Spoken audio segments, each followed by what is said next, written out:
requirements, which should be relevant and specific.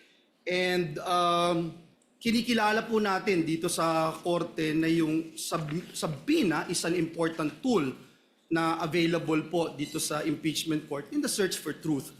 Pero kinikilala din po natin na ang mga records na ating hinihingi ay may tinatawag na statutory protection under our laws. Now in this regard, Your Honor, bago po ninyo hiniling ang compulsory production ng mga confidential records na ito, may we know what led the prosecution to conclude that the issuance of subpoena is the least intrusive and most appropriate means of obtaining the information sought? In other words, Your Honor, paano po ninyo masasabi na itong subpoena is not only relevant but also necessary and proportionate under these circumstances?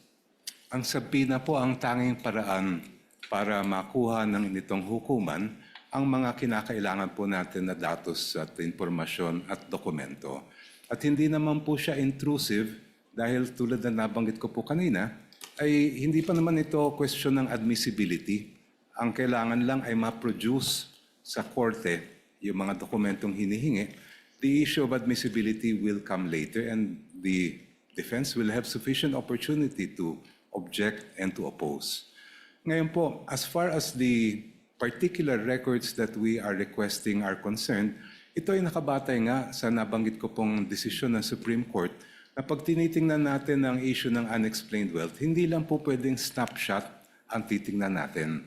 Kailangan mula sa unang araw ng paglingkod ng isang lingkod bayan, yung kanyang final na salin, lahat ng mga kinita niya, ay makita natin.